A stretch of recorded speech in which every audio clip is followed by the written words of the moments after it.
Aleluya, aleluya, aleluya. Señor, enséñame tus senderos, guíame por el camino de tu fidelidad. Aleluya.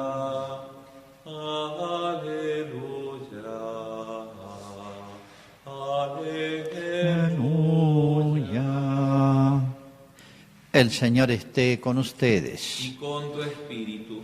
Evangelio de nuestro Señor Jesucristo según San Mateo. Gloria a ti, Señor.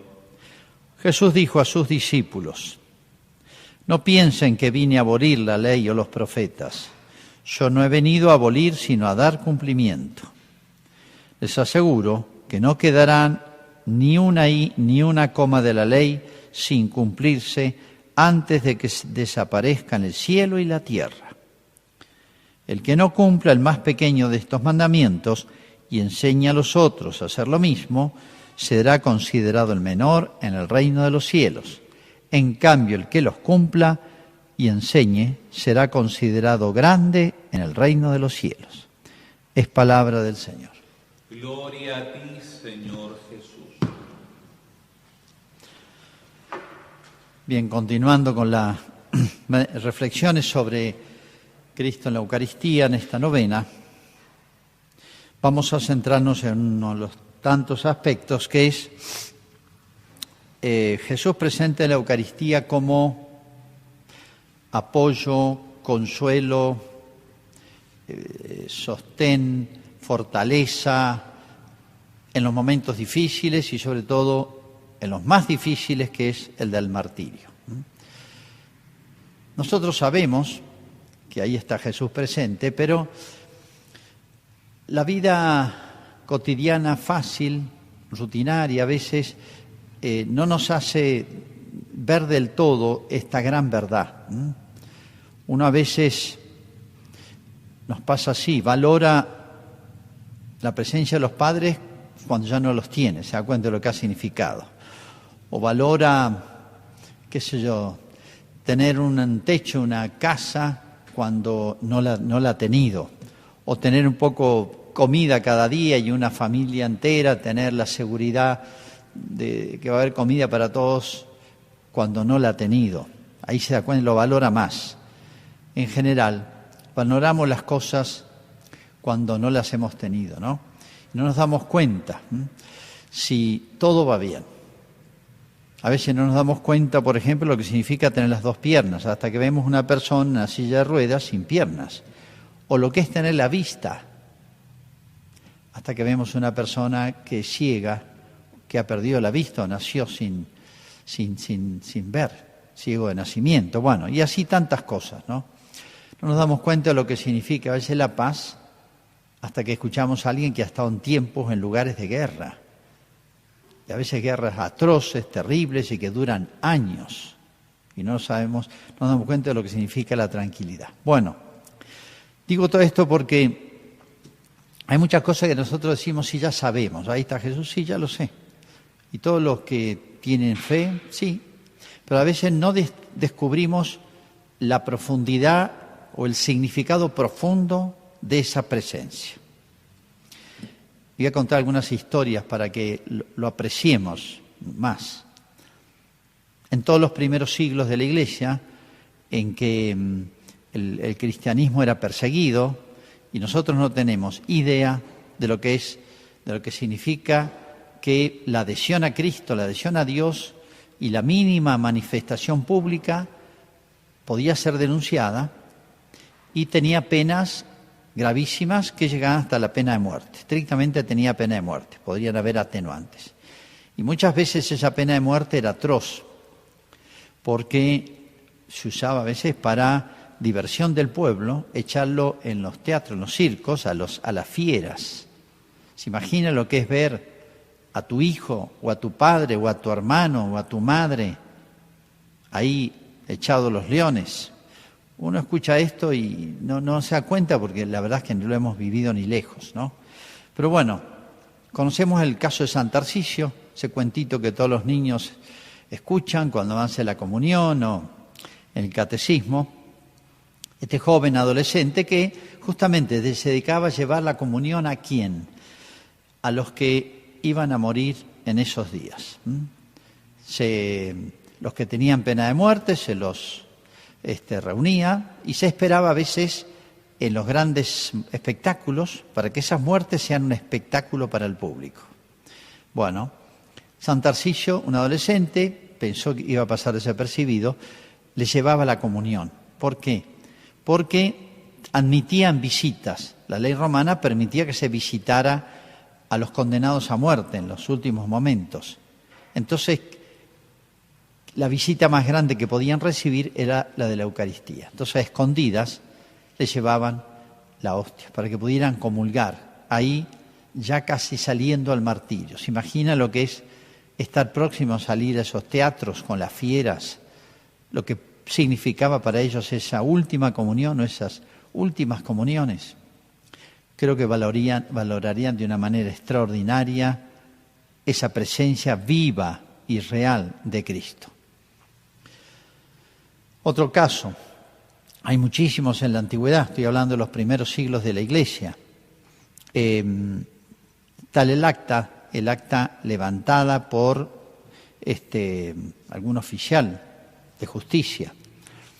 Bueno, le hacen todas esas actas, se han conservado muchas de ellas. Le hacen el interrogatorio. Ha sido sorprendido una familia, varios, en una casa, en la misa. No habían templos, sino se celebraba en las casas a escondidas.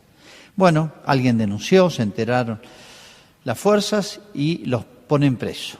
Y está el interrogatorio, porque todos van a la pena de muerte.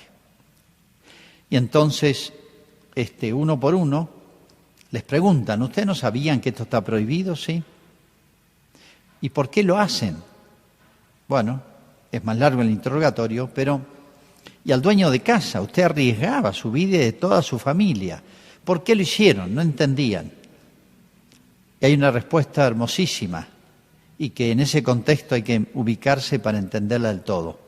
Porque no podemos vivir sin la cena del Señor. No podemos vivir sin la Eucaristía. Momentos de persecución, donde todos los familiares tendrían algún ajusticiado por la fe, donde creer en Cristo, manifestarlo, o que se enteren a alguien, podía ser denunciado y era pena de muerte. Y mantener esa fidelidad a Cristo y esa perseverancia en la vida cristiana, ¿se imagina lo que es vivir día a día con ese temor? Él y su familia, porque ¿quién no teme? Muchos dicen, yo por mí no me interesa, pero un padre dice, ¿y mis hijos? Una madre, ¿y mis hijos? ¿Y mi esposa? ¿Y mis padres? Etcétera. A veces se piensa en muchas de esas cosas, de esas personas. Bueno, fíjense lo que significaba la Eucaristía, que arriesgando su vida, y bueno, la perdieron, no podemos vivir sin la cena del Señor. O sea, es como si les estuviese diciendo, es nuestra fortaleza, la única, en estos momentos en que estamos tan frágiles frente a toda la justicia imperial. Podemos dar saltos de siglos. La Revolución Francesa, que fue un espíritu tan anticristiano y donde se manifestó mucho el odio al cristianismo, el odio a todo lo religioso, especialmente lo cristiano. Famosa Revolución Francesa, cuyo lema era libertad, igualdad y fraternidad. Realmente una burla. Bien, en las ciudades los cristianos vivían con temor. Entonces, ¿qué hacían los sacerdotes? A escondidas llevaban la comunión, celebraban misa, bueno, con riesgo de que los sorprendieran. Bueno, y hay casos, hay uno hermoso, el caso, donde le van a guillotinar y sube con los ornamentos, se pone los ornamentos. Su última misa fue su propio sacrificio. Delito por celebrar la misa. En ciudades grandes, los sacerdotes a escondidas consagraban y tenían el Santísimo en una casa y hacían turnos, todos sabían que en tal lugar estaba el Santísimo, y hacían turnos de adoración desde sus casas, de manera que esa presencia viva a lo lejos, pero sabían que ahí está y para Cristo no hay distancia. Cómo valoraban la presencia real y viva de Jesús, ¿no? También en Francia, durante la Revolución Francesa, muchos sacerdotes fueron expulsados de Francia, encarcelados o ejecutados. Los pueblos se quedaron sin sacerdote. ¿Qué es lo que hacían? Misas secas. Es decir, se juntaban, rezaban toda la parte de la misa que se reza, la rezan todos. En el altar ponían el misal, ponían la estola, que es el signo del sacerdotal, lo que se pone el sacerdote para celebrar, y al llegar a la consagración hacían un silencio. Y después continuaban. Y hacían una comunión espiritual. Misa seca llamaban, como decir, una misa sin sacerdote. Pero a la misma hora, el sacerdote desde la cárcel o desde el destierro, en esa época o Francia o Inglaterra, el lugar del destierro, a la misma hora él estaba celebrando la misa. De manera que sintonizaban, por así decir, a distancia con la misa. Eso les valió a muchos ser llevados presos, incluso ser ejecutados. Revolución Francesa. La Revolución Comunista, recuerdo, en tantos lugares hay infinidad de casos. Pero recuerdo la Revolución Comunista en Rusia, pero recuerdo la de China, famoso cardenal Gongping-mei, que se hacía traer un frasquito que él decía que era un remedio, y era vino. Conseguía un poquito de pan y dividió en poquitos, una gota usaba diario y celebraba la misa de memoria. Y dice que era su alimento todos los días. Soportó, no sé si más de 30 años, de la más terrible de las cárceles, ¿no? Y murió hace no muchos años, como los 90 y pico de años. Recuerdo también estando en Cuba, al principio Fidel Castro organizó unas especies de campos de trabajo forzados. Y había esto me lo contó un obispo, que en ese momento era seminarista, era un joven seminarista, pero todo el mundo iba en vacaciones 3 meses a trabajar en esas especies de trabajos colectivos, que fueron un desastre, ¿no? Pero eran inhumanos, en todo sentido, una monstruosidad. Bueno, y estaba prohibido toda presencia de sacerdote. Entonces, me lo contó él, tenían una vez por mes posibilidad de que los visitaran sus padres. Entonces me dijo, mis padres, escondidas, en cajas de fósforos, nos traían hostias. Entonces las repartían escondidas y las hacíamos durar de a poquito hasta todo lo que pudiera. A lo mejor una semana o a lo mejor todo el mes, en cajas de fósforo. Me lo contó un sacerdote. Como en esos momentos duros es cuando más se valora y se aprecia esa presencia viva. No es que esté menos cuando todo va bien, sino que nosotros, por así decir, somos menos piadosos, menos devotos, menos perceptivos, con una fe tal vez más entibiada, fría, que en los momentos de dolor, de prueba, de cruz, etcétera, es cuando más aprendemos a valorar esa presencia real.